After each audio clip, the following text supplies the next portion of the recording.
இன்னைக்கு நம்ம ஒரு சாக்லேட் தான் பார்க்க போறோம். இந்த சாக்லேட் யாராவது உங்க வீட்ல சாக்லேட் எனக்கு வேணும் அப்படின்னா முக்கியமா வெளிநாட்டு சாக்லேட் வேணும்னு ஆர்டர் பண்ணாங்கன்னா இதை கொடுங்க. இதை கொடுத்தீங்கன்னா அடுத்த நிமிஷமே எனக்கு வெளிநாட்டு சாக்லேட்டே வேணாம்னு போயிடுவாங்க. அப்புறம் இது வெயிட் லாஸ் பண்ணும். அப்புறம் உங்க உடம்புக்கும் நல்லது.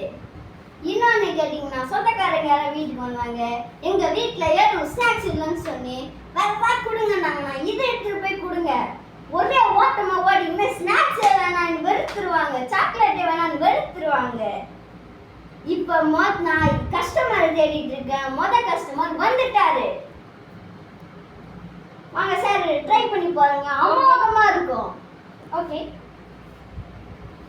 என்ன பண்ண போகுதுன்னு தெரியல. நான் பிடிக்கிறதுக்கு கஷ்டமா இருக்கு. சாப்பிடுங்க சார்.